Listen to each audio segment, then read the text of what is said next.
네, 안녕하십니까? 네, 반갑습니다. 오늘은 유독 날씨가 더 좋은 것 같습니다. 세상에서 가장 차가운 바다가 뭐죠? 잘하시네요. 가장 따뜻한 바다가 뭐죠? 사랑해. 그죠? 근데 어떤 부부가요, 이 농담을 딱 알아가지고요, 남편한테, 여보, 세상에서 가장 차가운 바다가 뭔지 알아? 이렇게 물어봤답니다. 썰렁이지? 그러더래요. 그럼 가장 따뜻한 바다가 뭐죠? 그랬더니 대답을 안 하대요. 그래서 이 아내가 당신이 자꾸 나에게 하는 말이 있잖아요. 열받아? 넘어가겠습니다. 네, 우리가 있을 때는 잘 모르는데요. 없을 때 그 없는 사람의 빈자리가 더 크게 느껴지는 것처럼 그 사람에게 미워하기보다도 관심을 두지 않는 그런 경우는 참 많은데, 그 사람이 언젠가는 내 곁을 떠난다라고 생각하고 사랑하는 그런 저희 후포교회 식구들이 되었으면 좋겠습니다.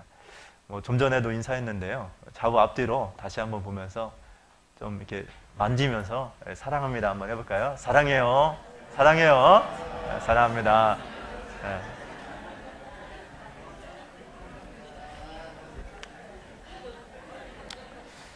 네, 그럼 잠깐 기도하도록 하겠습니다.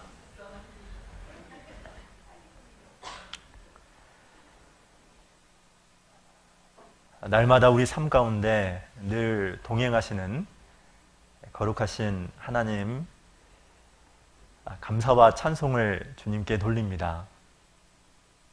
보이는 이 세상이 전부인 것처럼 사라질 것에, 썩어질 것에 마음을 빼앗긴 채 분주하게 살았던 저희가 진리의 말씀을 통해서 하나님의 사랑을 깨닫고 그 사랑의 깊이와 넓이와 높이를 지금까지 알아가며 살아갈 수 있도록 돌봐주신 것도 감사합니다.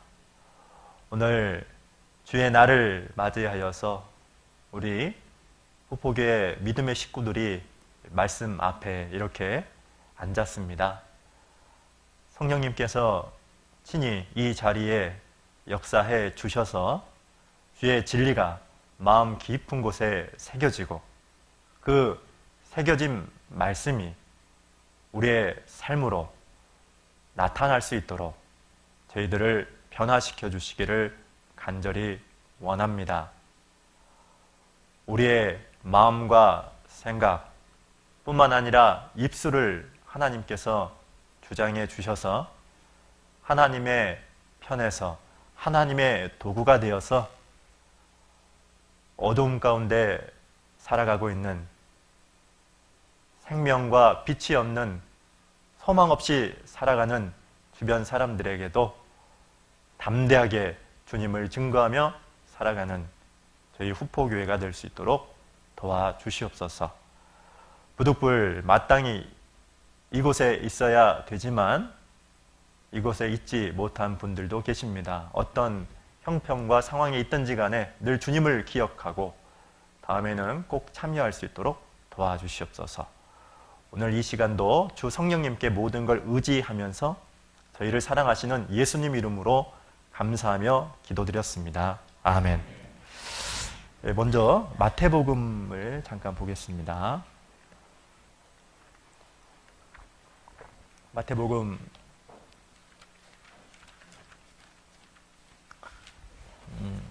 22장입니다. 제가 읽도록 하겠습니다.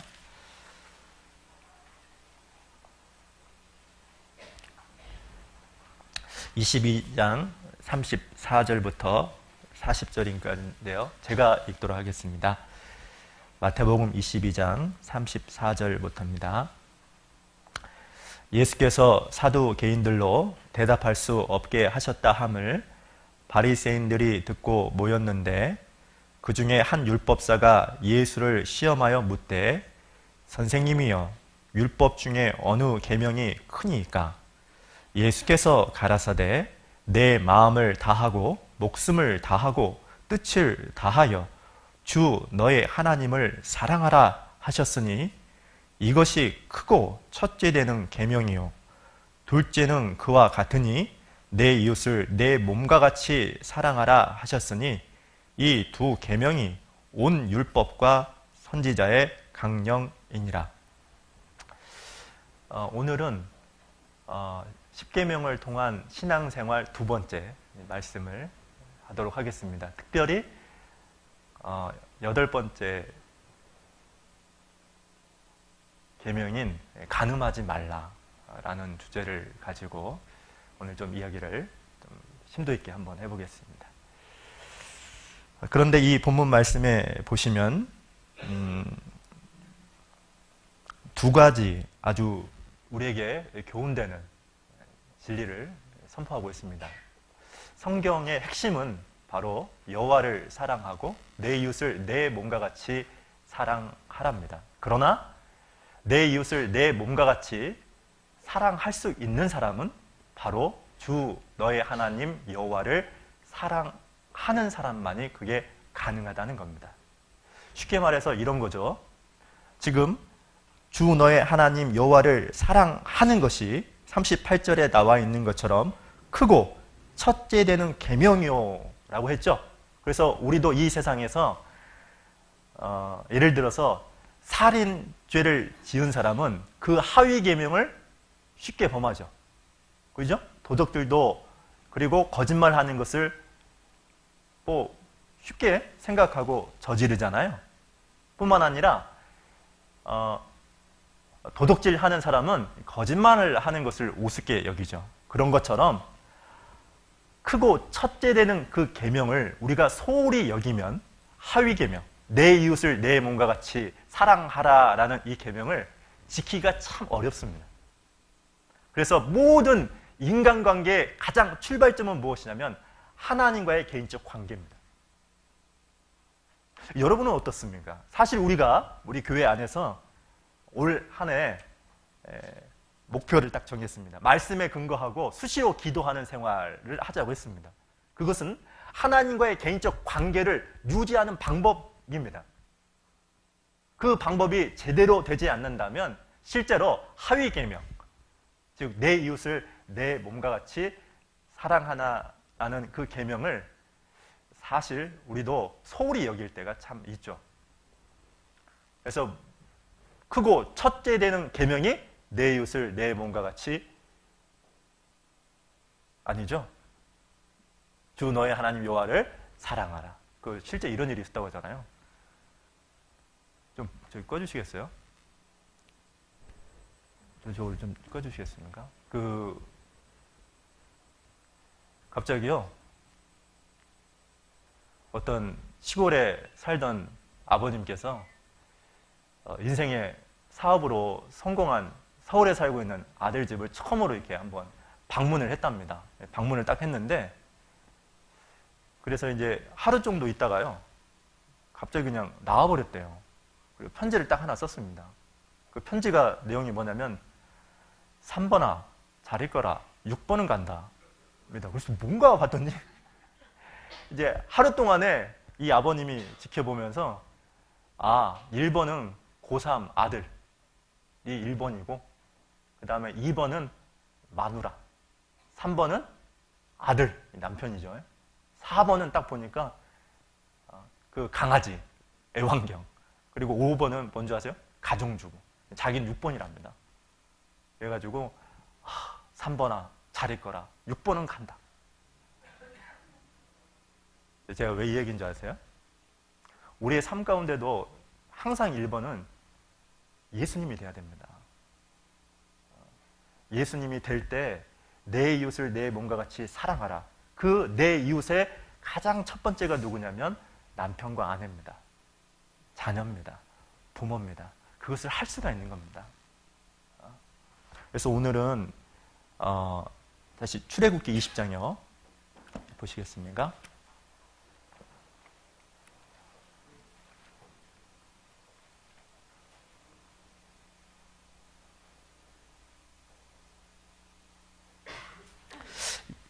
자, 14절입니다. 여기는 같이 출애굽기 20장 14절, 일곱 번째 계명인 14절 말씀 같이 한번 읽어보겠습니다. 시작. 간음하지 말지니라 됐습니다. 오늘은 이 간음하지 말지니라고 했을 때 이게 무엇을 의미하는가, 성경 전체적으로 한번 좀 생각을 해보죠. 일단은 간음이라는 것은 실제 정의는 뭐냐면 부부가 아님에도 불구하고 결혼 전에 성행위를 보통 간음이라고 하고, 혹은 결혼을 했음에도 자기 아내, 남편이 아니라 외부 사람과 관계를 맺는 것을 보통 간음이라고 합니다. 사실 제가요, 이제 목회하면서 실제로 간음하지 말지니라, 사실 어떻게 이런 죄를 지을 수 있을까? 있는 경우가 참 많이 있었습니다. 많이 있다라는 말은 한 5번 정도는 이런 일이 있었습니다. 제 경험상. 그래서 실제 우리 후포에서 뭐 그런 분들은 없겠지만 이 간음죄가 사실 성경 로마서 13장에도 제가 찾지는 않겠지만 계속 반복해서 나옵니다. 특별히 고린도 전서에도 마찬가지고 거듭난 그리스도인들에게 간음하지 말라 그러거든요. 그러면 간음하지 않는 게 뭘까? 실제 간음은 않는다 할지라도 마태복음 5장에 보면 음욕을 품는 자마다, 구원받은 그리스도인들도 음욕을 품을 수 있거든요. 그리고 또 간음하지 말라라는 소극적 측면이 뭔가, 그리고 간음하지 말라라는 적극적 측면이 뭔가, 오늘은 이 세 가지 좀 살펴보도록 하겠습니다. 그러니까 간음하지 말지니라라고 했을 때 사실 적극적 측면이 있거든요. 적극적 측면이라는 것은 무엇이냐면 하나님이 허락하신 그 가정을 아름답게 가꾸라, 그런 말입니다. 그런 의미가 내포되어 있습니다.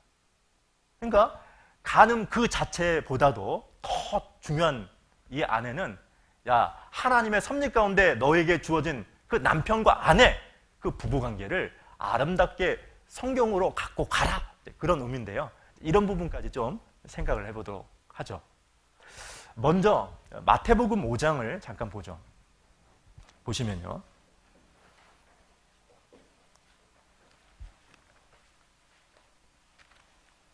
마태복음 5장입니다.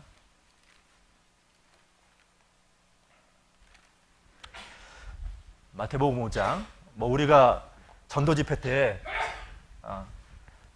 많이 읽는 말씀인데요. 5장 27절 말씀입니다.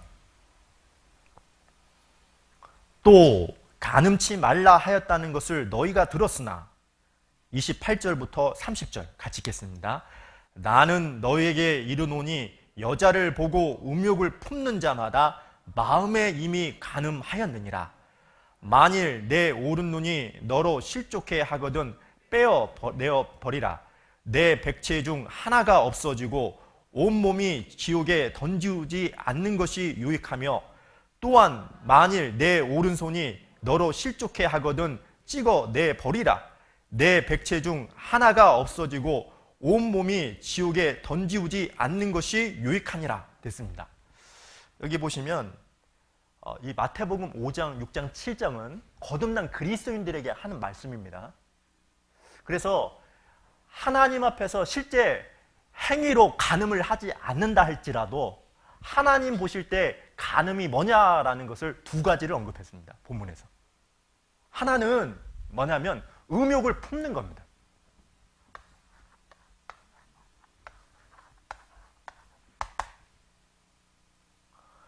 자, 음욕을 품는데 갑자기 29절이죠. 그 말씀해 보시면 오른손이 나오고 바로 앞에 눈이 나오죠. 그죠? 그러니까 뭐냐면 우리가 음욕을 품고 행위로 실제 간음을 하는 데 있어서 가장 근본적인 게 뭐냐? 눈을 언급하고 있습니다. 여기요. 자, 보십시오. 지금 본문에 보시면 29절에 간음 얘기를 하다가 29절 만일 내 오른 눈이 너로 실족해 하거든 빼어내 버리라 그랬죠. 오른 지금 눈을 먼저 언급한 거죠. 그래서 실제로 사람의 마음이라는 것은 가장 크게 영향을 미치는 게 눈입니다. 여러분 아십니까? 노아 홍수 때 실제로 그 하나님의 심판이 있었던 가장 근본적인 것이 뭐냐면 눈이었습니다. 여기 보시죠. 창세기를 잠깐 봅니다. 창세기 6장입니다.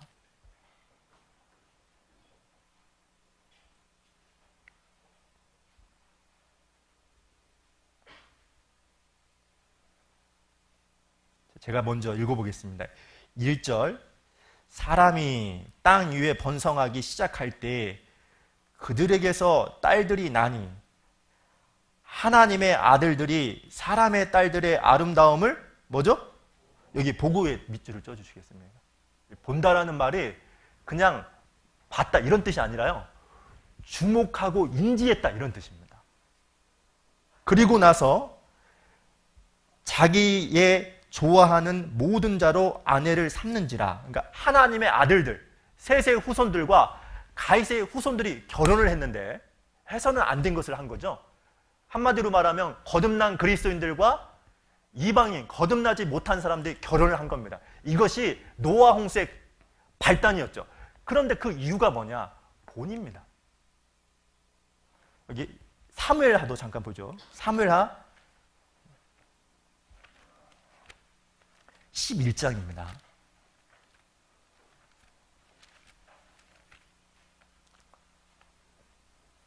사무엘하 11장. 여기도 잠깐 읽어보겠습니다. 2절인데요. 2절. 저녁 때에 다윗이 그 침상에서 일어나 왕궁 지붕 위에서 거닐다가 그곳에서 그다음에 뭐죠? 보니 여기다 동그라미 쳐주시죠. 한 여인이 목욕을 하는데 심히 아름다워 보이는지라. 여기 본다라는 말도요. 그냥 단순히 봤다 이런 뜻이 아닙니다. 주목했다 이런 뜻입니다. 고린도전서 9장에 사도 바울이 이런 말씀을 합니다. 내가 내 몸을 쳐 복종하게 함은 내가 남에게 전판 후에 자기가 도리어 버림이 될까 두려워함이니라. 그렇죠? 그러니까 하나님께 버림받기를 지금 이 사도 바울은 두려워하고 있었던 겁니다. 그런데 하나님께 늘 쓰임받기 위해서는 내가 내 몸을 쳐 복종하게 함은 그랬던 것처럼 자기의 육신을 쳐야 됩니다. 그런데 그 육신 중에 가장 중요한 게 뭐냐고요? 눈입니다. 로마서에 이런 말씀이 있습니다. 그러므로 형제들아 내가 나의 하나님의 모든 자비하심으로 너희를 권하노니 너희 몸을 하나님이 기뻐하시는 거룩한 산 자세로 드리라 그랬습니다. 그런데 여러분 아세요? 내 몸을 하나님께 드리는 것이 신앙생활인데 먼저는 내 몸, 내 삶을 드리기 위해서 첫 번째가 뭡니까? 눈입니다. 눈을 드리고 귀를 드릴 때 내 입술을 드릴 수 있고 입술을 드릴 때 내 마음을 드릴 수 있고 내 마음을 드릴 때 내 손과 발을 드릴 수 있고 그리고 제일 마지막에 몸을 드리는 겁니다. 근데 우리 시대는 실제로 이렇게 막 자극적인 게 참 많지 않습니까? 충동적이게 하는 것들이 참 많지 않습니까? 그죠? 없어요? 제가 예전에 우리 딸 여기 축제 일어날 때 축제가 있어가지고요 학교에 갔는데 그 애들 무슨 댄스라고 하죠?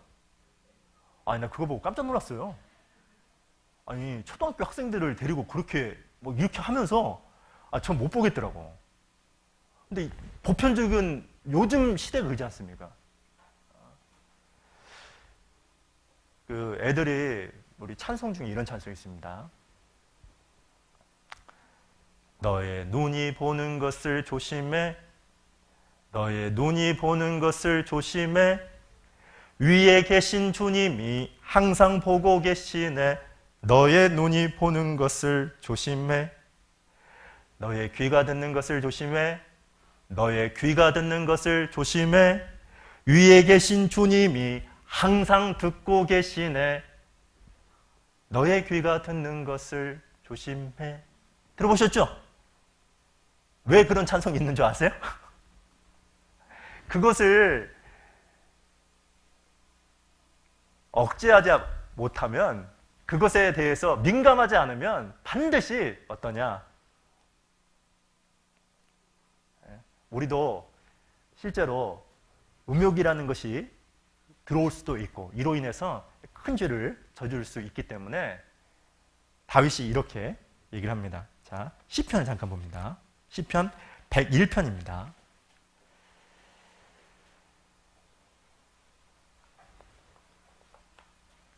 시편 101편.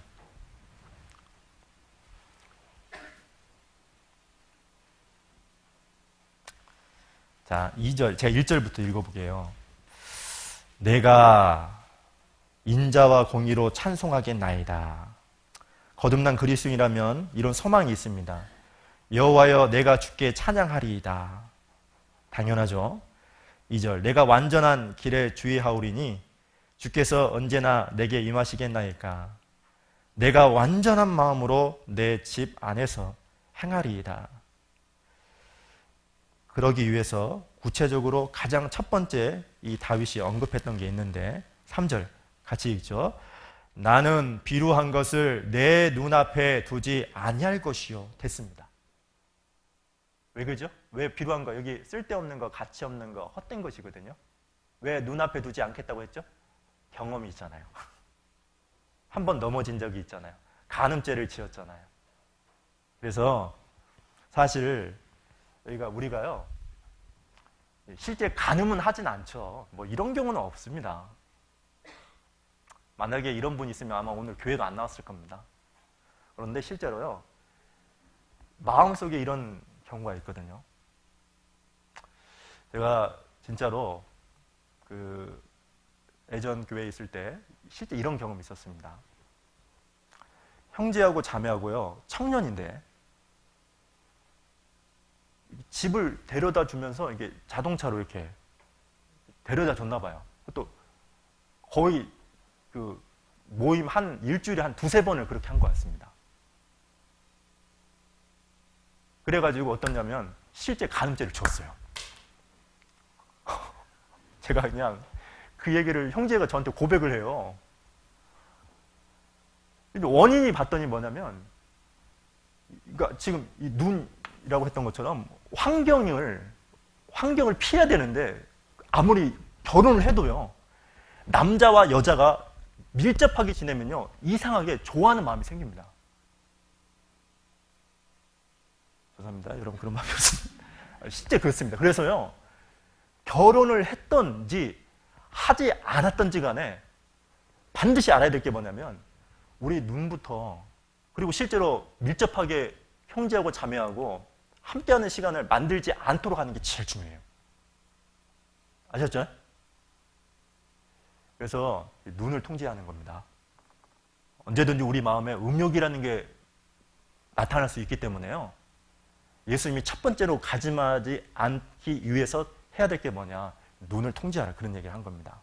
그리고 사실 이 간음이라는 게 하지 말라라는 이 소극적인 측면이 뭐냐면, 이 마태복음 5장을 다시 가시죠. 가면 그 말씀이 나옵니다. 마태복음 5장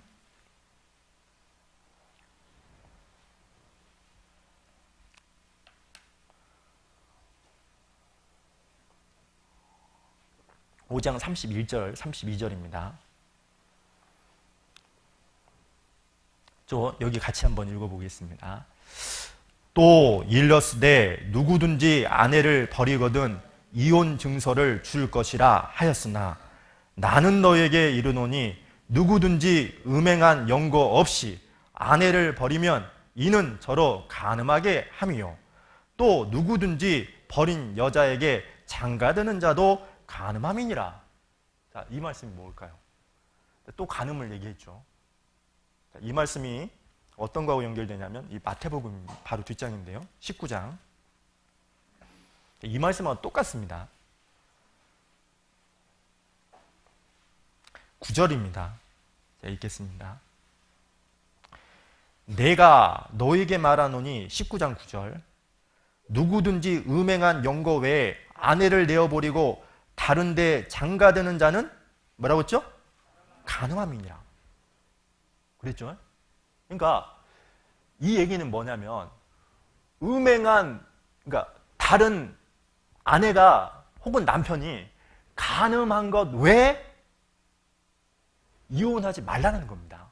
그럼 그거 간음이라는 겁니다. 자, 여기 왜냐하면 제가 4절을 읽어보겠습니다. 예수께서 대답하여 가라사대 사람을 지으신 이가 본래 저희를 남자와 여자로 만드시고 말씀하시기를 여기서부터 6절까지 같이 읽죠. 이러므로 사람이 그 부모를 떠나서 아내에게 합하여 그 둘이 한 몸이 될지니라 하신 것을 읽지 못하였느냐. 이러한즉 이제 둘이 아니요 한 몸이니 그러므로 하나님이 짝지어 주신 것을 사람이 나누지 못할지니라 하시니. 그러니까요 사실은 간음하지 말라라는 말은 무슨 뜻이냐면 음행한 것 외에는 절대 이혼하지 말라라는 겁니다. 자 보십시오. 이거 우리가 이제 부부가 이제 여기 말씀에 있는 것처럼 5절에 한 몸이 될지니라 그랬잖아요.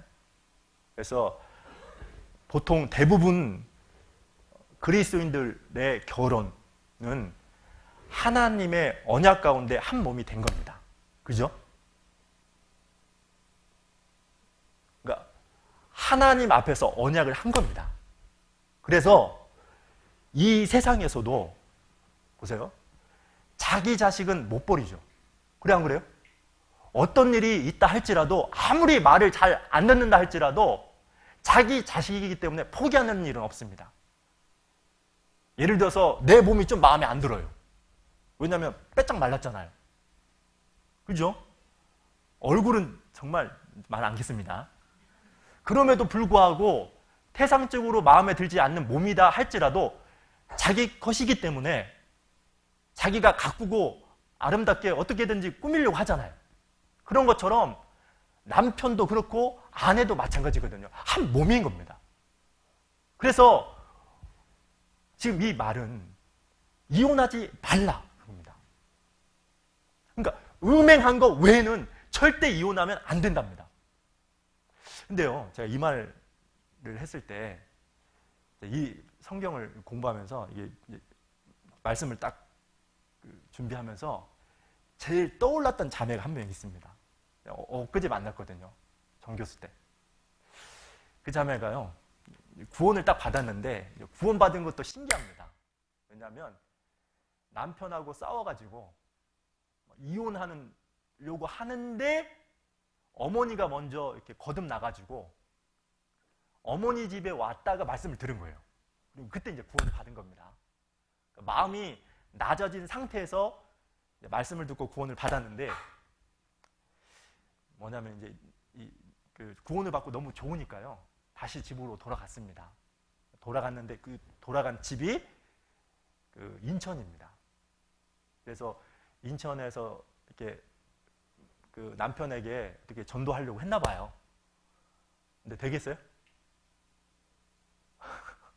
제가요, 그 자매님이 조장 통해서 목사님하고 상담할 것이 있냐고 해가지고 자기가 교회는 못 오겠답니다. 그래서 제가 집으로 갔거든요. 조장 자매님하고. 얼굴이 멍들었어요.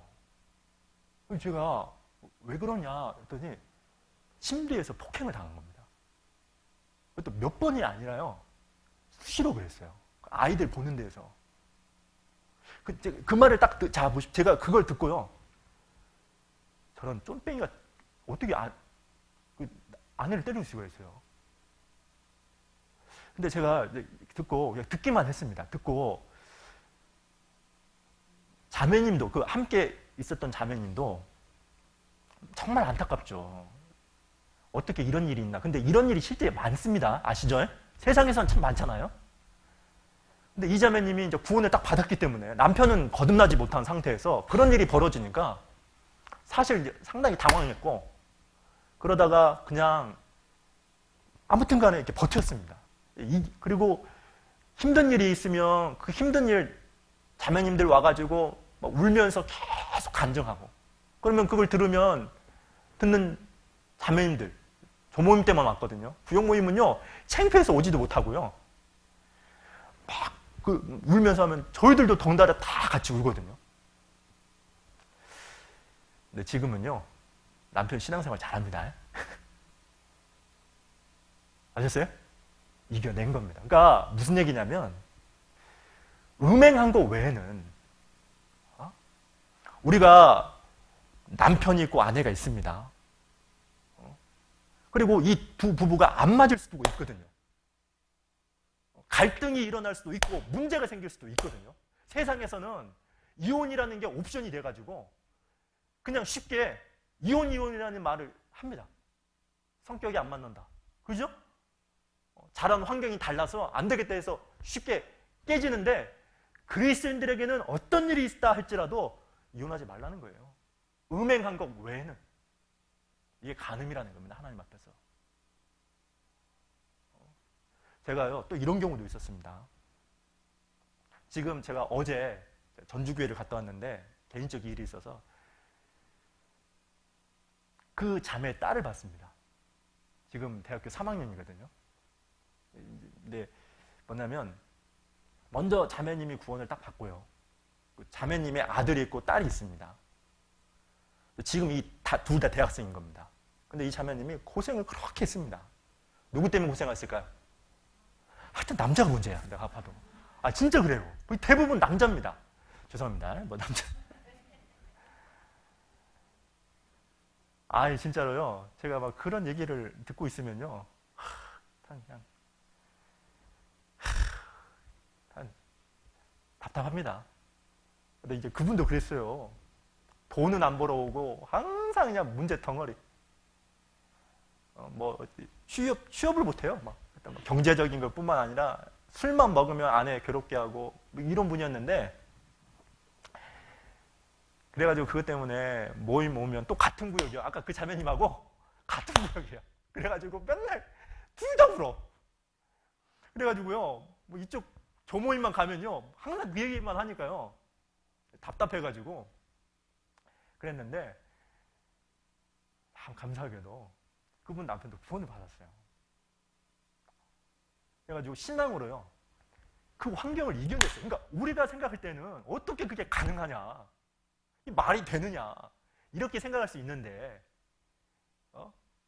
버텨서 이겨내더라고. 신앙이라는 그런 힘이 있습니다. 어떤 부부가요, 이랬답니다. 어떤 한 부부인이 서로 이야기를 하다가 이런 얘기를 하더랍니다. 요즘 내 남편이 반찬이 맛이 없다고 합니다. 그래서 내가 학원을 다니고 있습니다. 그랬대요. 그래서 이제 옆에 있는 그 부인이, 그럼 요리 학원을 다니세요? 그랬더니, 아니요, 요리 학원 말고 유도 학원을 다닙니다.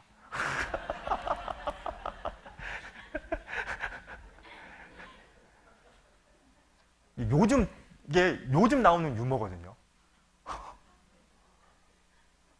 그러니까 이게 요즘은 어떤 게 있냐면요, 이혼이 옵션이에요. 그래가지고 이게 성격이나 여러 가지 문제가 없는 경우는 없거든요. 그것 때문에 갈라서는 이유가 있는데, 여러분 아셔야 될 게 이런 게 있습니다. 이렇다고 합니다. 이혼을 하면 사실 가장 큰 피해자가 누구냐면 자식이거든요. 자식은요, 어떤 충격을 받느냐면 톱으로요, 머리부터 몸을 잘라내는 그런 고통을 받는다고 합니다.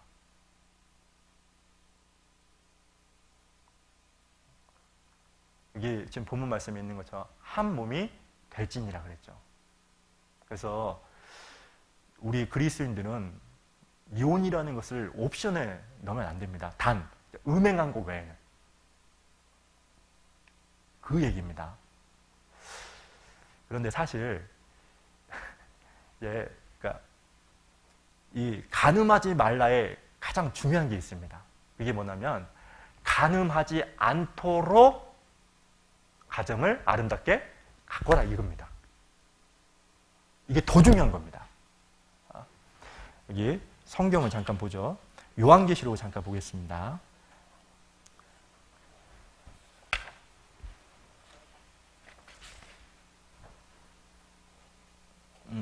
고린도전서를 잠깐 보겠습니다. 고린도전서를 먼저 보겠습니다.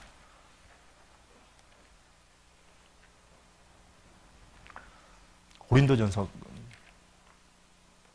7장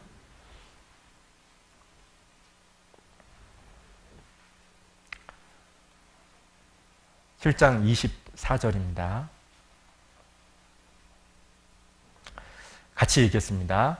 형제들아 각각 부르심을 받은 그네로 하나님과 함께, 무슨 얘기냐면 이제 어떤 그리스도인들은 종이 된 사람도 있고 자유자인 경우도 있는데, 종이 됐든 자유자가 됐든지 간에 있는 상태에서 하나님과 함께 그 일을 해 나가라 이런 뜻이죠. 그래서요 우리가 이런 게 있거든요. 지금부터는 가늠하지 않기 위해서 어떻게 하면 아름다운 가정을 꾸며낼 수 있을까, 그걸 잠깐 배우겠습니다. 오늘 그래서 몇 가지 아주 중요한 걸 배울 건데요. 우리가 예를 들어서 이제 남편이 되고 이제 아내가 보통 이제 결혼을 합니다. 결혼을 하는데 결혼을 딱 합니다. 그러면 이 결혼을 했을 때 우리는 응당 어떤 생각을 하냐면 이 가정을 꾸렸을 때 남편과 아내 두 사람이 결혼했다 이렇게 생각하죠. 근데 사실은 두 사람이 결혼한 게 아닙니다. 세 분이 결혼하는 겁니다. 이 남편과 아내 가운데 누가 있을까요? 하나님이 있습니다. 그러니까 내가 저 아내를 만나고 저 남편을 만난 것은 하나님의 섭리와 계획 가운데에서 그 사람과 가정을 꾸미게 된 겁니다. 이게 제일 중요합니다. 이렇게 보면 마음에 안 드는 게 있지 않습니까? 그래도 그 사람이 하나님이 나에게 최고로 좋은 배필이라는 걸 기억하라는 겁니다. 그래서 뭐냐면 그렇기 때문에 내가 남편으로서 이 아내와 한 가정을 이루기 위해서 반드시 중요한 것은 누구라고요? 하나님입니다. 그러니까 하나님과 함께 아내 역할을 하고 남편 역할을 하라는 겁니다. 왜냐하면 가정은 누가 만들었습니까? 하나님이 만들었고 하나님의 계획 가운데 그 아내와 남편을 만났기 때문에, 그래서 하나님으로 더불어서 이겨내야 됩니다. 에레미야 7장을 잠깐 보죠. 여기.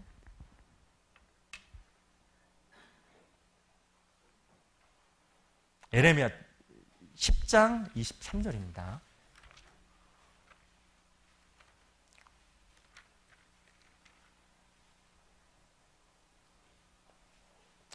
(10장 23절)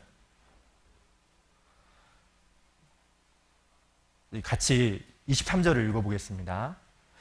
여호와여 내가 알거니와 인생의 길이 자기에게 있지 아니하니 걸음을 지도함이 걷는 자에게 있지 아니하니이다.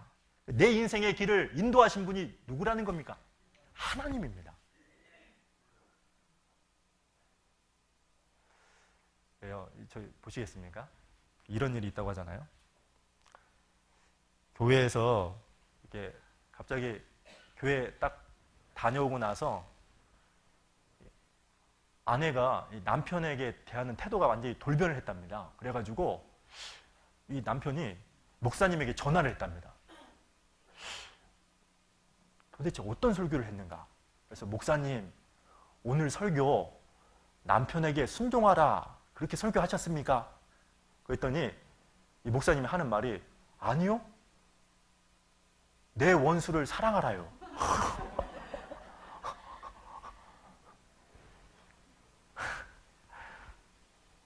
마찬가지거든요.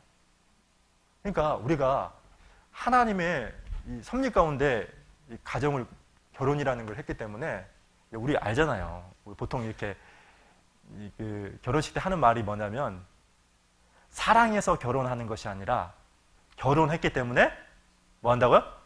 사랑하는 거지 않습니까? 그러니까 사랑은 만들어가는 것이거든요. 누구와 함께 만들어가야 됩니까? 하나님과 함께 만들어가야 됩니다. 우리가 그 바벨탑 아시죠? 바벨탑을 보시면 그 바벨탑 시대에 사람들이 하나님과의 관계가 깨지니까 흩어졌죠. 그랬죠? 그런 것처럼요. 하나님과의 관계가 깨지게 되면 쪼개지게 되어 있습니다. 그래서 항상 늘 하나님과의 개인적 관계를 가지고 가정을 만들어야 됩니다. 제가 예전에 이런 얘기 했잖아요. 아마 여러분 도식 한번 제가 그린 적이 있을 겁니다. 뭐냐면 남편이고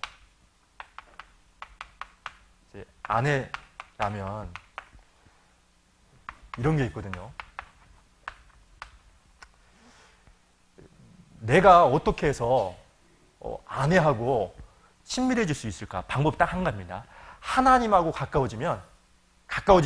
이 정도로 가까워졌어요. 그럼 어떠냐? 아내와 가까워지게 돼 있습니다. 아셨죠?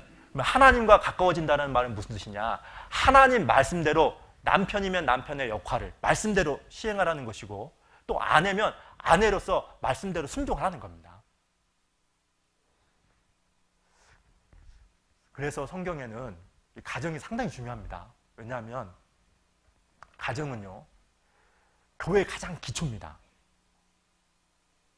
그래서 실제로 가정 안에서 자기 아내, 남편에게 하는 언어 생활, 혹은 남편과 아내에 대해서 인내하고 배려하는 것이 어디에 나타날까요?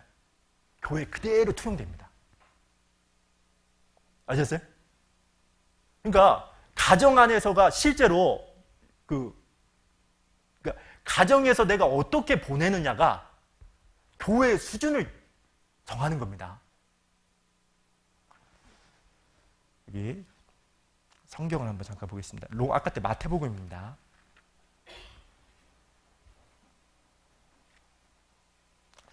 마태복음 아까 19장이죠. 결혼의 3대 요소, 가정을 아름답게 가꾸기 위해서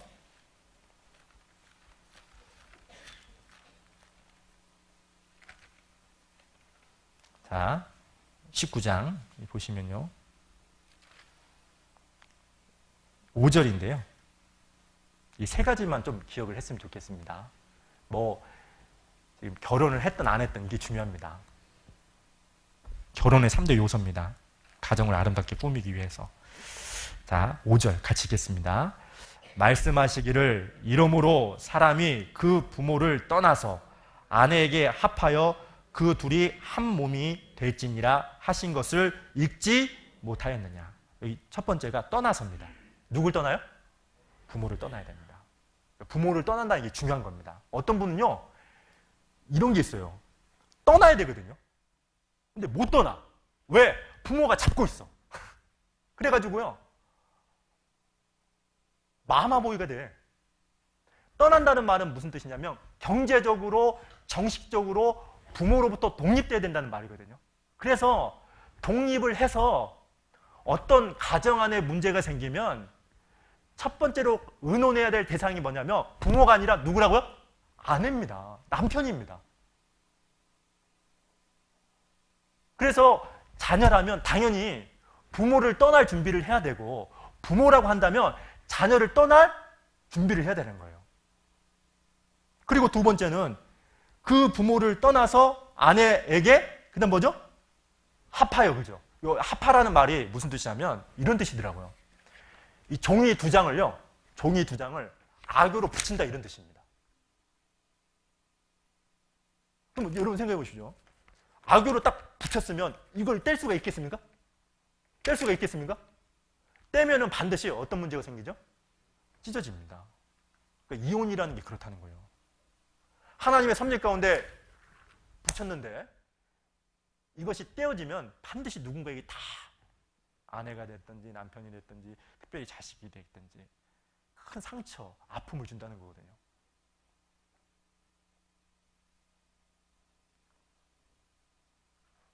그리고 또 여기 보시면 아내에게 합하여 그 둘이 그다음 뭐죠? 뭐라고요? 한 몸이 되죠. 이게 중요하거든요. 이 세 가지만 딱 기억하면 됩니다. 그러니까 첫 번째는 떠나고 두 번째는 연합하고 그리고 한 몸이 되는 거구나. 그래서 남편과 아내가 딱 만나면 일이 아니라 뭐라고요?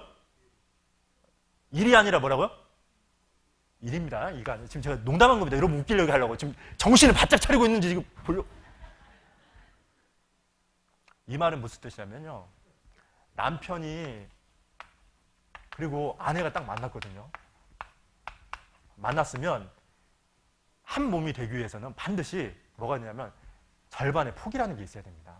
뭐가 있어야 된다고요? 내가 아내를 얻는 대가로 저 남편을 함께 사는 가정을 이루기 위해서는 반드시 내가 내 삶의 절반을 포기하겠다. 그리고 저 아내를 얻는 대가로 삶의 불편함을 당연히 여기겠다. 이런 각오가 필요해요. 근데 만약에 그러지 않으면 반드시 문제가 생겨요. 그리고 한 몸이 될진이라고 했을 때 반드시 기억해야 될 것은 아내가 먼저 변화되는 것이 아니라 누가 먼저 변화해야 될까요? 납니다. 나 지금 남편이 아니에요. 아셨죠? 알았죠? 항상 납니다. 내가 아내라면 아내로서 내가 먼저 변화되는 것이 중요하고 남편이라고 한다면 남편이 먼저 변화돼야 아내가 변화됩니다. 변화의 시작은 상대방이 아니라 배우자가 아니라 바로 나 자신입니다. 그냥 한 몸이 되는 겁니다. 그래서요 우리가 이제 좀 알아야 될 게 뭐냐면 좀 구체적으로 좀 생각해 보겠습니다. 한 몸을 이루기 위해서 기억을 해야 될 게 있습니다. 뭐냐면 첫 번째는 남자와 여자는 다르다라는 걸 알아야 됩니다. 뭐라고요? 다릅니다. 아주 많이 다릅니다. 오늘 그걸 좀 영상을 좀 보겠습니다. 첫 번째는 뭐냐면 남자는 여자가 있고 근데 남자는 항상 뭐냐면 머리이기 때문에 가정의 머리이기 때문에 항상 이성적 판단이 이걸 가지고 늘 판단하거든요. 근데 여자는 갈빗대로 만들었죠? 그죠? 그래서 이성보다도 여자에게 있어서 중요한 게 뭐냐면 감성이에요. 감정. 아셨죠? 그러니까 여자하고 남자하고 완전히 다른 겁니다.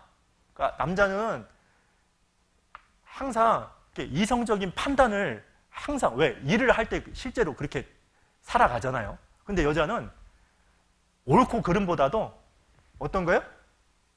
공감해 주는 거. 나를 이해해 주는 거 있죠. 이게 중요해요. 그러니까 왜 부부싸움이 일어나냐? 막 이렇게 오래 살았는데도 불구하고 막 그런 분들이 일어나는 이유가 이겁니다. 실제 이런 일이 있었다잖아요. 아내가요 직장을 다니는데 상사 때문에 너무 힘들었나 봐요. 그래가지고 집에 딱 오자마자 내가 이 직장을 그냥 그만둬야지 막 이랬나 봐요. 남편이 하는 말이 뭐라고 하겠어요? 그만둬. 근데 이 얘기를요 여자 친구한테 하면 어떻게 하는 줄 아세요? 아내 친구 하면 뭐라고 하는 줄 아세요? 무슨 일 있었어? 그러면서 막 얘기를 하거든요. 남자는 뭐냐면 그냥 답만 얘기를 해요. 그리고 또 그런 게 있습니다. 남자는 남자하고 여자하고 또 다른 것 중에 하나가 뭐냐면 아담이 이제 하와를 딱 봤거든요. 하와를 딱 보는데 내 뼈 중에 뼈요 살 중에 살이라 그랬죠. 그래서 항상 남자는 뭐가 약하냐? 시각적인 겁니다. 근데 여자는 이것보다도 입입니다. 뭐라고요? 대화입니다. 그래서 실제 하와가 넘어졌던 게 이 말로 넘어지지 않습니까? 여기서 볼 수 있는 게 또 뭡니까? 제발 좀 우리 자매님들 남편한테 좀 아시죠? 몸빼바지 입고 막 그러면 안 됩니다. 그리고 또 뭐가 있냐면 남자는 목적을 중요하게 여기거든요. 답입니다, 답. 근데 여자는 뭐냐면 과정이 중요하거든요. 제가 이런 얘기를 참 많이 들었습니다. 남편하고 아내하고 싸우는 것 중에 많이 있는데 그 중에 대표적인 게 뭐냐면 백화점이나 마트 갈 때마다 싸운답니다. 왜 그런가 봤더니 옷 사러 갈 때 특히 아내가 옷 사러 딱 가잖아요. 그러면 이렇게 어떠냐면 자매들은 보통 이 옷도 입고 저 옷도 입으면서 여보 예뻐 뭐 이러거든요. 그러면 그걸 볼 때 막 속에서 막 울분이 나와요. 아마 경험 있을 겁니다. 아니 그냥 사지 그러면서 그러다가 이제 좀 참아요. 그런데 또 그래. 그러면 어때요? 빨리 사과 막 하면서 소리 지르거든요. 왜냐하면 이게 여자는 그거 자체를 즐기는데 남자는 그냥 그거 해 이것으로 끝나거든요. 근데 일단 이걸 알아야 돼요. 그리고 남자는 전체적인 걸 볼 줄 알고 숲을 볼 줄 안다는 겁니다. 전체. 여자는 나무, 세밀한 걸 잘하거든요. 이거 영상 이거 잠깐 보죠.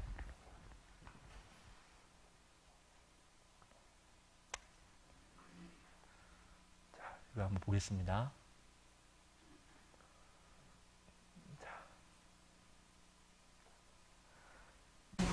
남과 여는 사랑에 빠져 부부로 살며 하나가 된다. 하지만 안 나와요? 네, 잠깐요. 네, 안 나오네요.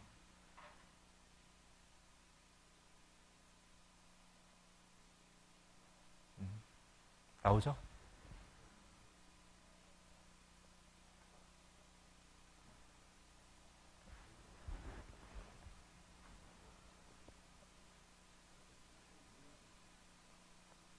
안 나오나요?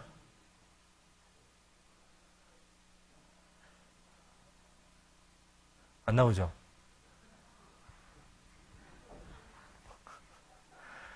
아무래도 이거 보지 말라는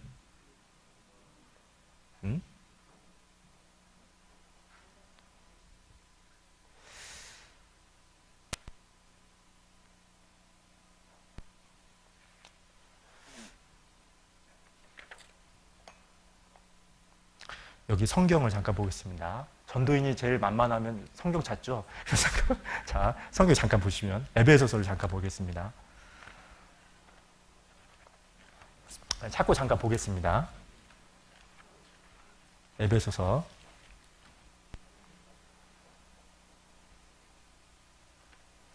이게요, 참 제가 성경 보고 놀란 게 있습니다.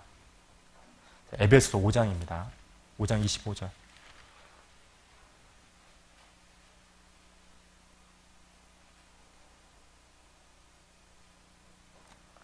자, 여기 같이 한번 읽어볼까요? 시작.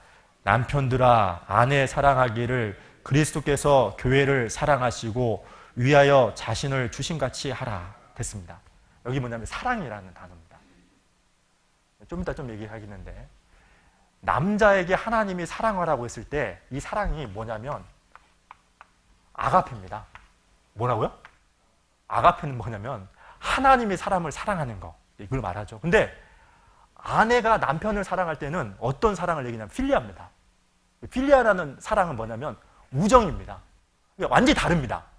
그러니까 똑같은 사랑인데 우리말로 똑같이 다 사랑인데 남자에게는 적용하는 사랑은 아가페고 하나님이 사람을 사랑하는 그 사랑을 남편에게 요구한 거고 아내에게는 뭘 요구했냐면 실제 이 세상에서 우정이잖아요. 그죠? 필리아가 우정이거든요. 친구 간의 우정을 얘기하는 거거든요. 왜냐하면 아내는 언제 그 위로를 받냐면 지금 이렇게 나타난 것처럼 이런 감정이나 대화 이런 과정이 중요하기 때문에 실제로 친구 같은 남편과 이렇게 우정이라는 게 있을 때 사랑을 먹고 자라는 겁니다. 자, 안 나오나요? 켰나요? 진짜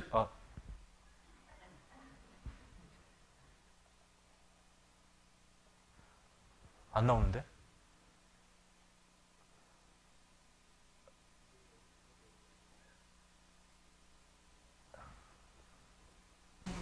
남과 여는 사랑에 빠. 아, 이거 좀 봐야 되는데. 예? 아, 됐습니다. 예, 제가 밴드를 올리겠습니다. 아, 이거 진짜 봐야 됩니다. 너무 다릅니다.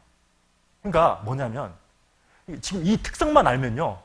그러니까 남자가 해야 될 제일 중요한 게 하나 있습니다. 뭘까요?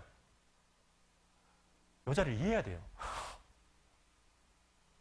그러니까 여자가 감정적인 거, 대화하는 거, 이 과정을 중요하게 여긴다는 걸 알면 절대로 싸움이 안 나는데, 남자는 모든 게 이게 머리로만 생각하니까요. 그래서 못 참는 거예요. 그래서 싸우는 겁니다. 그러니까 공감 능력, 그리고 이렇게 감정을 이해할 수 있는 거 있잖아요. 이런 능력을 끌어올려야 돼요. 이게 다르다 이거고, 또 이제 중요한 건, 자, 여기 에베소서 바로 옆에 보시죠. 앞장에 보시면 22절, 5장 22절. 이제 역할을 좀 보겠습니다.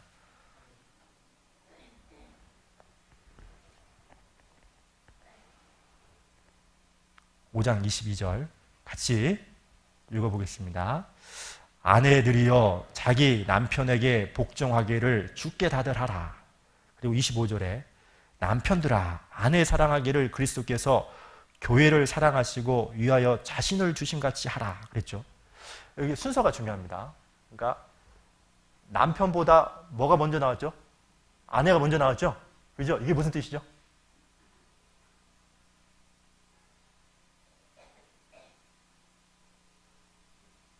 아내 역할이 중요하다는 겁니다. 남편보다. 이게 중요한 겁니다. 그래서 우리가 이런 게 있어요. 가정을 살리는 것은 남편이 아니라 누구라고요? 누구라고요? 아내입니다. 그래서 우리가 보통 그 아내를 얘기할 때 이렇게 저 부인은 살림을 잘한다. 그런 얘기죠. 들어보셨죠? 살림을 잘한다. 살림꾼이다라는 말이 무슨 뜻이냐면 남편을 살리고 자녀를 살린다. 그런 말이거든요. 그러니까 아내가 어떻게 하느냐에 의해서 가정을 살 수 있는 겁니다.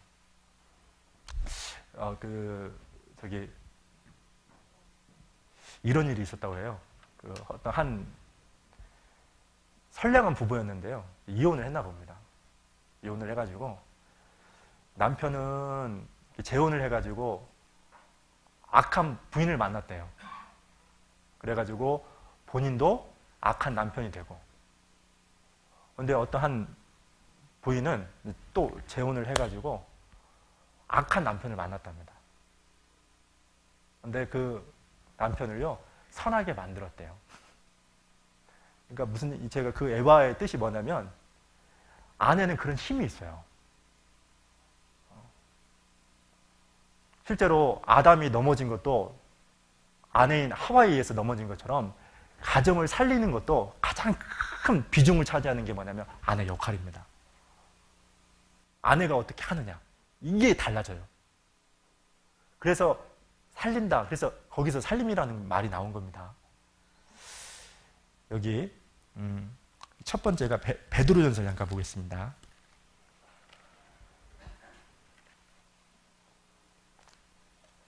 그래서 이제 여기 보시면 그 아내 역할 세 가지, 남편의 역할 세 가지만 잠깐 보겠습니다.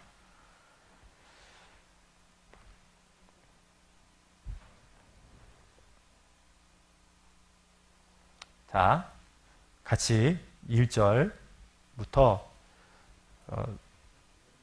베드로전서 3장입니다.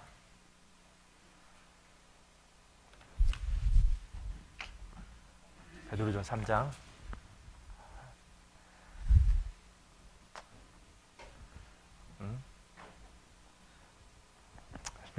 같이 봤어야 되는데 보려고 해놨는데도 안 보이니 이걸 어찌 알고. 잠깐 여기 베드로전서 3장을 보시면요 1절을 읽겠습니다. 시작. 아내된 자들아 이와 같이 자기 남편에게 순복하라. 이는 혹 도를 순종치 않는 자라도 말로 말미암지 않고 그 아내의 행위로 말미암아 구원을 얻게 함이니. 자, 4절도 같이 읽겠습니다. 오직 마음에 숨은 사람을 온유하고 안정한 심령에 썩지 아니할 것으로 하라. 이는 하나님 앞에 값진 것이니라. 자, 베드로전서 3장을 보시면요, 아내가 해야 될 역할 딱 세 가지 있거든요. 첫 번째는 뭐냐면 가장 중요한 거. 그러니까 아내가 가정을 살리고 남편을 살리고 자녀를 살리기 위해서 가장 중요한 거 뭐죠? 남편을 순복하는 겁니다. 이 첫 번째라는 건 뭐냐면 다른 무엇보다도 우선한다는 겁니다. 그래서 남편이 해야 될 가장 중요한 것은 아내가 해야 될 제일 중요한 건 뭐냐면 어떻게든지 남편을 순복하고 남편이 어떻게든지 교회 안에서 귀한 일꾼이 될 수 있도록 뒷바라지 하는 거, 남편을 공격하는 거, 이게 제일 중요한 겁니다. 그러니까 아내가 여왕처럼 살고 싶다면 남편을 왕처럼 대우하면 되거든요. 그런 말 하면 또 최영청이 이제 막 좋아, 막 이러네 또. 이걸 자기한테 적용하면 안 됩니다. 아이가 가시 전에 또 이럴까봐 또 올쏘올쏘 그런 말 하지 마시고. 그래서요, 그러니까 이게 프로그램이 돼 있어. 가정은 하나님이 만들었잖아요. 그래서요, 정말로 아내가 아내 역할을 언제 잘하는 거냐면 남편을 순복할 때, 남편을 앞세우고 남편이 신앙적으로 잘 되도록 어떻게든지 앞세우고 세우는 거, 이게 제일 첫 번째 해야 되는 겁니다. 그리고 두 번째는 뭐냐면 이겁니다. 온유한 심령이라고 하죠. 부드러운 거거든요. 온유라는 말이. 그죠? 우리가 데살로니가 전서에 보면 5장에 항상 기뻐하라, 쉬지 말고 기도하라, 범사에 감사하라. 이는 그리스도 예수 안에서 너희를 향하신 하나님의 뜻이니라. 그런 말씀이 있습니다. 근데 그 말씀이 사실 우리 자매님들이 어디서 가장 먼저 실천해야 되냐면 가정입니다. 그러니까 가정의 분위기를 결정하는 것은 누구라고요? 형광등이 아닙니다. 형광등이 아닙니다.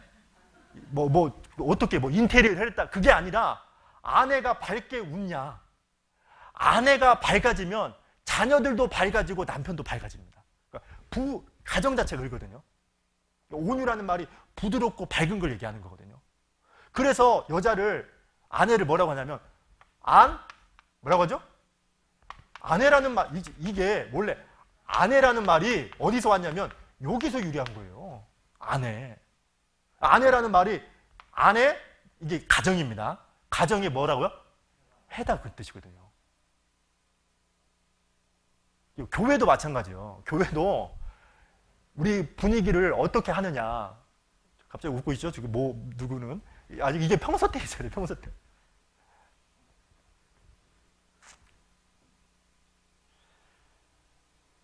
제발 막 바가지 좀 긁지 마세요.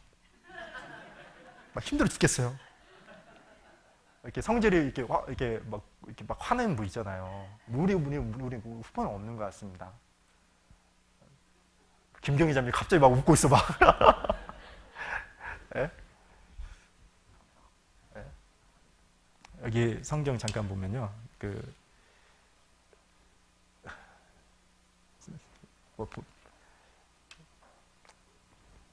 아니, 안 보고요. 그 다음에 세 번째, 보려고 했더니 좀 시간이 없어서 여기 보고요. 그 다음에 세 번째가 뭐냐면, 이제 안정한 심령이거든요.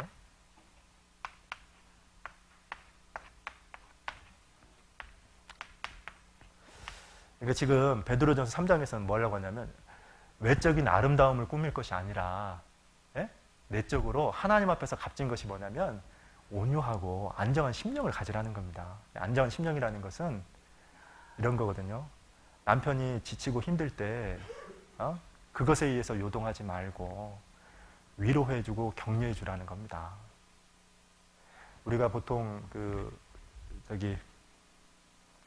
남자는 그 성경에 보시면 항상 아내에게 보통 순복하라는 말도 많이 나와 있는데 공경하라, 그다음에 존경하라는 말씀이 많이 나와요. 아내가 남편에게 해야 될 때. 그래서 남편은 언제 그렇게 큰 힘을 얻냐면요, 아내가 이렇게 말로 이렇게 따뜻하게 위로해 줄 때 있잖아요. 근데 보통 이렇게 아내가 하는 게 뭐냐면 막 지적을 하죠. 부족하고 단점이 있으면 막 그걸 막 당신은 왜 그래? 그때면 괴로워, 본인도 괴로워. 근데 이제 그러해요. 그러니까 오히려 위로해주고 격려해주고, 여보 당신이 그런 게 부족해도 걱정하지 말아요. 내가 옆에서 응원할게요. 이렇게 해주면 얼마나 좋아요. 그래서 우리가 그 아름다운 가정을 이렇게 만들려면요, 이 8대2 법칙이라는 게 있어요. 8대2 법칙이라는 게 뭐냐면, 이렇게 긍정적인 언어 8을 쓰고요, 부정적인 언어 있잖아요. 그러니까 고쳐야 될 거 있죠. 형제가 이것만 좀 고쳤으면 좋겠다, 저런 단점이 없었으면 참 좋겠는 그런 거 있잖아요. 이걸 2를 쓸 때 그 가정이 행복하답니다. 그런데 보통은 일반적으로 어떠냐면 1대1이면 이혼한답니다. 1대1로 쓰면 그냥 이혼한답니다. 보통 대부분 가정이. 그래서 이제 8대2 법칙이라는 게 있는데, 그래서 남편에게 순복하는 게 가장 첫 번째라는 것은 아내로서 해야 될 가장 중요한 일이라는 것이고, 그 다음에 두 번째는 항상 밝게, 부드럽게, 그리고 세 번째는 안정한 심령, 어떤 것에도 요동하지 아니하고 힘들고 지친 일이 남편에게 주어졌을 때 위로해 주는 거 있죠. 격려해 주는 거 있죠. 특히 뭐라요? 말로 해주는 게 첫 번째입니다. 이게 이제 아내 역할이고요. 이렇게 얘기하면 너무 힘들다, 아내 이렇게 생각할 줄 모르겠지만 남편 더 힘듭니다. 왜 힘드냐? 여기 보시면, 자 7절입니다. 여기 보시기 전에 여기 일단 잡아놓고요. 자, 아까 에베소서를 잠깐 봅니다.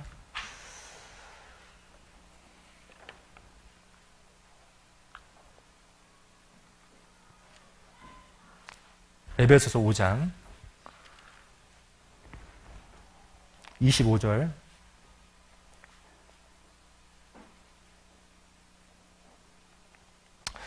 예전에 이런 일이 있었대요. 어떤 일이 있었냐면, 저 보시겠어요? 이 말씀 읽기 전에 갑자기 회사 일 때문에 막 그 직장인이 너무 힘들어가지고요, 막 일하고 상사 때문에 막 스트레스를 받으니까 갑자기 이렇게 호주머니에서 이렇게 지갑을 꺼내서 사진을 보더랍니다. 그래서 옆에 있는 동료가 무슨 사진이냐고 봤더니 부인입니다. 부인 사진을 딱 보고, 그래서 이렇게 그 옆에 있는 동료가 이렇게 물어보더래요. 야, 당신은 정말 부인을 사랑하는군요. 이렇게 얘기를 하더랍니다. 그랬더니 이분이 하는 말이, 이렇게 힘든 사람하고도 내가 버텨서 이겨내서 살아왔는데 이까짓 것 상사도 못 버티냐.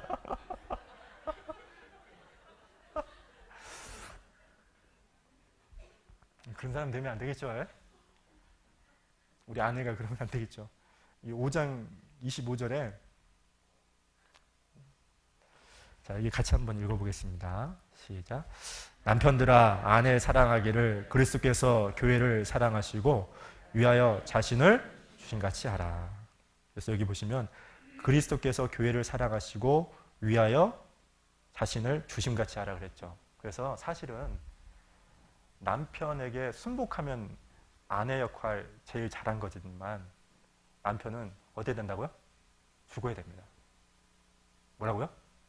더 힘든 거예요. 그러니까 더 힘든 겁니다.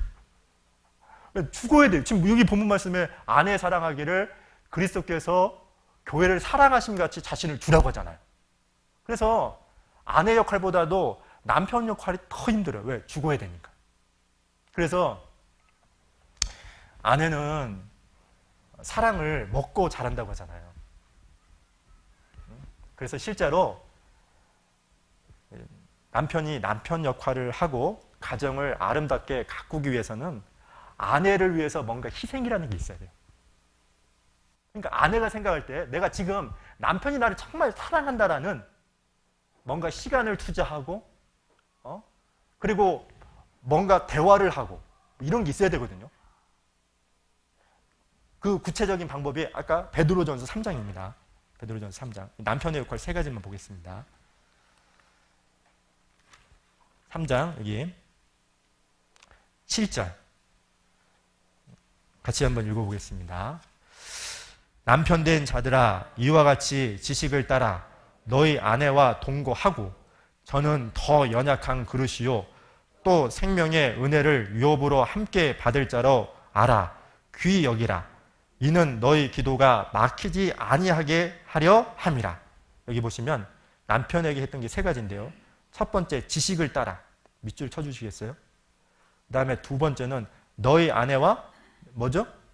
동거하고 동거에다 밑줄을 쳐주시고요. 그 다음 또 하나는 저는 더 연약한 그릇이요. 이 세 가지입니다. 여기 보시죠. 그래서 지식을 따른다는 말이 뭐냐면 이겁니다. 여기서 말한 지식은 성경 지식입니다. 성경에서 남편이 해야 될 가장 중요한 게 뭘까요? 경제적인 책임을 짓는 겁니다.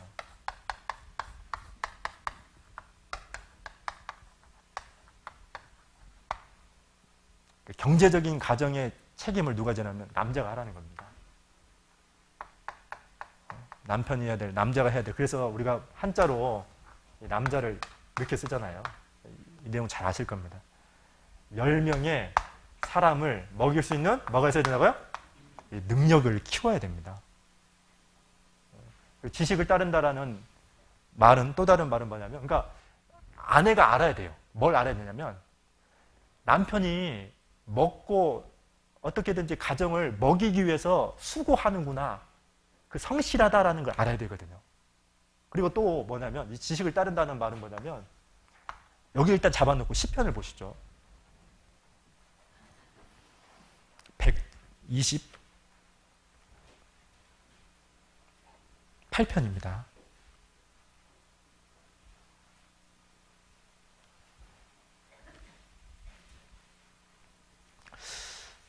(128편) 1절 남편이 해야 될 2절 있는데요. 같이 한번 읽어보겠습니다. 여호와를 경외하며 그 도에 행하는 자마다 복이 있도다. 내가 내 손이 수고한 대로 먹을 것이라. 내가 복되고 형통하리로다. 1절, 2절은 남편에게 한 겁니다. 아시죠? 2절은 경제적 책임을 언급한 거라면 1절은 남편이 해야 될 제일 중요한 게 뭐라고요? 여호와를 경외하며 그 도에 행하는 자마다 복이 있도다. 그랬죠? 그래서요, 가정에서 남편이 이게 있어야 됩니다. 정말 이 말씀대로 살아가려고 그리고 가정에서 다른 자녀와 이 남편에게 기도하는 모습들 이런 것들이 있어야 되거든요. 근데 집에만 오면 맨날 자. 집에만 오면 맨날 TV만 봐. 그게 나쁘다는 게 아닙니다. 아시죠? 피곤하면 뭐 TV도 볼 수도 있는 것이고 잠을 잘 수도 있는데 가정에서 남편이 해야 될 것은 경제적 책임뿐만 아니라 그 앞에 뭐가 선행되어 있냐면 여호와를 경외하며 그 도를 순종하는 것을 보여야 돼요. 그러니까 가정을 어떻게든지 말씀에 의해서 아름답게 가꾸려고 몸부림을 쳐야 되거든요. 그리고 두 번째는 지식을 따라 그 다음에 두 번째는 뭐라고 했죠? 동거하며. 동거거든요. 동거라는 말은 무슨 뜻이냐면 몸만 사는 게 아니라 대화하는 겁니다. 제가요 이번에 이런 일이 있었는데 저 정교수 때 어떤 한 형제가 아주 심각한 표정으로 상담을 하러 왔습니다. 상담을 딱 하러 왔는데 처음에는 이 형제가 하는 말이 목사님 제가 교회에서 직분이 두 가지랍니다. 하나는 청년 부장이고 하나는 중고등부 교사. 이것 때문에 힘이 든대요. 근데 이야기를 딱 하다가 또 어떤 것까지 언급하냐면 직장, 이분이 군인인데요. 직장 얘기를 갑자기 거론하더라고요. 근데 그러냐 하면 이 얘기를 하다가 최종적으로 누구 얘기를 하냐면 가정 얘기를 합니다. 알고 봤더니 뭐냐면 아내가 8개월째 임신을 했는데 아내가 달다 볶는가 봐요. 그러니까 아내가 이게 달달 볶는다는 말은 무슨 뜻이냐면 남편이 힘들게 해서 왔는데 이 형제가 오면은 어때요? 지치죠? 그러니까 그냥 잠을 잔대요. 그러면 그 모습을 보면 이 아내가 막 운대요. 그 얘기를 이제 상담을 한 거예요. 그래서 제가 이 말씀 찾아주면서 형제님 이거 하십니까? 이거 물어봤어요. 그러니까 아내는 어떤 게 있냐면 좀 전에도 아까 그 말하는 거 그리고 공감하는 거 그게 여자의 특징이라고 했잖아요. 그래서 들어줘야 돼요. 남자가 못하는 게 뭐냐면 언어도 두 가지가 있거든요. 몸의 언어가 있고 입의 언어라는 게 있습니다. 입의 언어는 말로 하는 겁니다. 이걸로 하는 것이고요. 몸의 언어가 뭔지 아세요? 듣는 겁니다. 몸으로 들어주는 거예요. 이걸 레포라고 합니다. 공감하는 거거든요. 들어주면서 눈빛을 바라보고 그랬어. 마음을 이해해 주는 거거든요. 근데 이걸 안 해요. 이거를 그 형제가. 그래서 제가 결론은 다른 게 아니었어요. 형제에게 가장 중요한 게 뭐냐면 자매가 그렇게 어렵고 힘든데 그 어려움을 그냥 들어주고 공감해주면 되는데 그래서 그 가정에서 힘을 얻어서 더 힘있게 직장에서 또 교회에서 살아가면 되지 않나요? 왜 이걸 안 하냐고.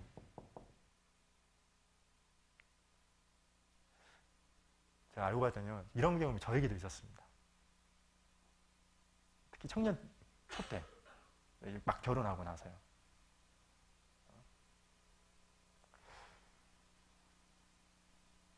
제가 이번에도 이제 상담 정교수 때요. 전국 교사 수련회 때 교사들 상담을 하거든요. 상담을 선생님들 딱 하면서요. 제가 4명 자매님들하고 상담을 했는데요. 자매님들이 이렇게 상담을 하면서 듣고 있었거든요. 근데 그 자매님들이 본인이 어떤 예를 들어서 자기가 무엇이 잘못됐다는 걸 알까요, 모를까요? 자매들은 대부분 알아요. 근데 형제는 몰라. 그러니까 모르니까 저한테 와가지고 그 답을 구하는 거고 자매들은 자기가 알지만 하소연을 풀 데가 없으니까요. 그러면 제가 하는 건 다른 게 없어요. 그러냐고 끝이 나거든요. 그 이유가 뭐냐면 여자가 이게 중요해요. 같이 시간을 내줘야 되거든요. 뭐 산책을 한다든지 같이 음식을 먹는다든지. 그리고 또 하나 동거하고 그다음에 중요한 게 더 뭐라고요? 연약한 이거 그릇이라는 걸 알아야 됩니다. 그러니까 여자는 남자에 비해서 정서적으로도 감정적으로 또 몸도 약합니다. 그게 무슨 얘기냐면 행여 아내가 잘못을 한다 할지라도 연약하다는 걸 기억하고요. 먼저 자기가 잘못했다고 말하는 게 나아요. 그 소리 지르지 말고. 남자가 여자에 비해서 가슴이 넓죠? 왜 넓어요? 감싸 안으라고. 골로새서 3장을 잠깐 보죠.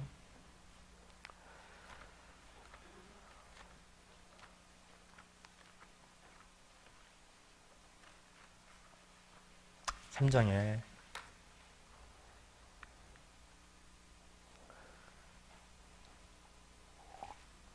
자기가 설령요 아내에게 잘못을 안 했다 할지라도요 먼저 잘못했다라고 하고 미안하다고 하고 나 때문에 고생한다고 하고 먼저 말하면 아내는 자기 안에 있는 응어리가 다 해결이 되고 남편을 더 존중하게 됩니다. 3장 보십시오. 골로새 3장 19절입니다. 같이 읽죠. 시작. 남편들아 아내를 사랑하며 뭐 하지 말라고요? 이 괴롭게 한다는 말, 말로 상처 주지 말라는 겁니다.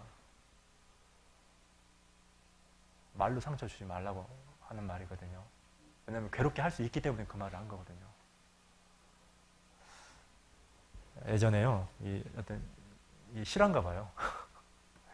뭐냐면 이렇게 형제님하고 자매님하고 이렇게 원래 부부 관계가 좋은데 싸웠대요. 신앙 문제로 막 대판 싸웠나 봐요.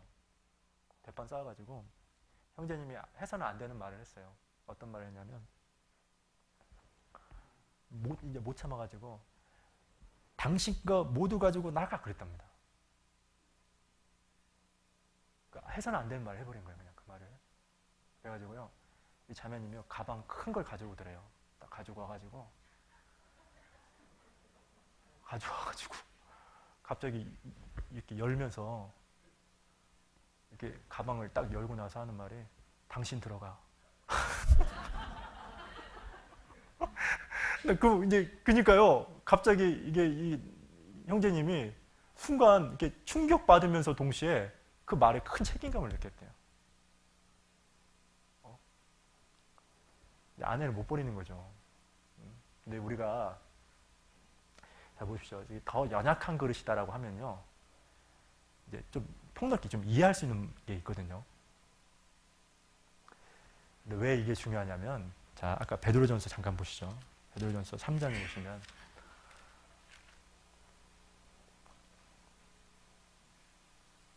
3장 7절입니다. 자, 읽어보겠습니다. 남편된 자들아 이와 같이 지식을 따라 너희 아내와 동거하고 저는 더 연약한 그릇이요 또 생명의 은혜를 유업으로 함께 받을 줄로 알아 귀히 여기라. 같이 읽겠습니다. 이는 너희 기도가 막히지 아니하게 하려 함이라. 남편 역할 못하면 기도가 막힌다는 말이거든요. 기도가 막힌다는 말이 무슨 뜻입니까? 하나님과 교통이 안 된다는 말이고, 하나님과 교통이 안 된다는 말은 하나님의 역사에 쓰임받지 못한다는 거거든요. 그래서 가정이 그렇게 중요한 겁니다. 이 청교도는요 이랬다고 해요. 그 청교도는 가정생활을 그렇게 중요하게 여겼답니다. 청교도는. 그래가지고 신앙이 항상 출발점이 가정이다 이런 생각을 가져가지고요.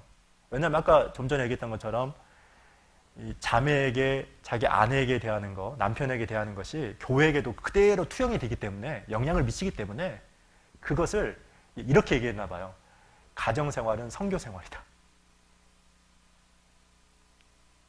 그래가지고 이제 가정부터 이렇게 실제로 남편이면 남편의 역할에 대해서, 아내면 아내의 역할에 대해서 충실하게 해왔는데, 그렇게 되다 보니까 자녀들이 어떨까요?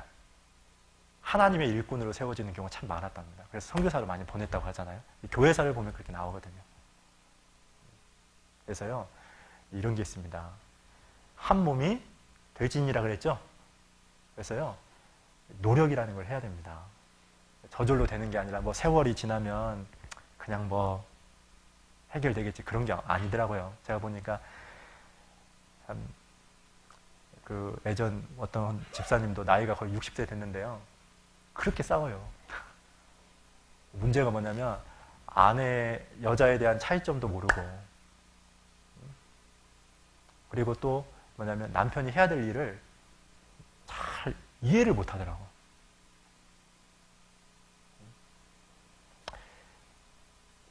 우리가 이런 게 있다고 하잖아요. 이번 정교수 때 그 얘기를 하더는데, 영국 스코틀랜드의 에드버러라는 곳에서 에든버러라는 곳이 있는데요. 스코틀랜드 위입니다. 그래서 영국의 런던까지 가장 빠르게 가는 방법이 뭐냐고 광고 회사에서 신문에 광고를 했어요. 그 길을 얘기하면 상금을 주겠다. 그래가지고 막 독자들이 그걸 딱 보고요. 뭐 예를 들어서 뭐 KTX 타면 되고 뭐 어떻게 하라 뭐 구체적인 방법까지 다 얘기했답니다. 근데 누가 1등 된 줄 아세요? 그 방법 중에 사랑하는 사람과 함께 가는 거.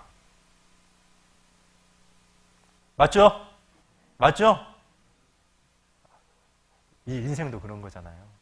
천국을 향해서 가고 있는 거잖아요. 그래서 자기가 아내로서 남편으로서 역할을 충실히 해서 무엇보다도 우리 안에서 이 가정이 부부가 딱 하나가 되면 큰 일을 할 수 있습니다. 마지막으로 마태복음 18장입니다.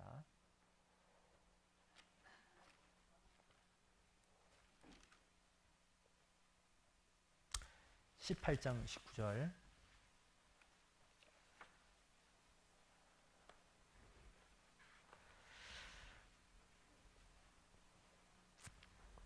같이 읽겠습니다. 진실로 다시 너희에게 이르노니 너희 중에 두 사람이 땅에서 합심하여 무엇이든지 구하면 하늘에 계신 내 아버지께서 저희를 위하여 이루게. 그렇죠. 이게 이 두 사람이 어디에서부터 이루어지면 될까요? 가정이죠. 그죠? 내가 말씀대로요, 아내 역할 잘하고, 말씀대로 남편 역할 잘한다면, 그리고 마음의 뜻을 주님 안에서 하나로 딱 모은다면, 지금 말씀에 있는 것처럼 크게 그 가정을 통해서 하나님께서 일하실 겁니다. 그래서 오늘 간음하지 말라라는 말이 무슨 뜻인지 알죠? 아름답게 가정을 가꾸는 겁니다. 네, 잠깐 기도하고 마치도록 하겠습니다. 살아계신 하나님 감사합니다. 오늘은 가정에 관련된 말씀들을 좀 생각해 보게 되었습니다. 특별히 남편과 아내로서 역할을 성경을 통해서 곰곰이 생각을 해 보았습니다. 언제나 하나님께서 허락해 주신 그 배우자와 주님 안에서 하나가 되어서 더욱더 복음을 위해서, 교회를 위해서 쓰임받는 가정이 될 수 있도록 도와주시옵소서. 진정한 신앙이 가정에서 출발되고 하나님의 말씀을 배웠던 그 진리가 가정에서 아내에게, 남편에게 적용될 수 있도록 도와주시옵소서.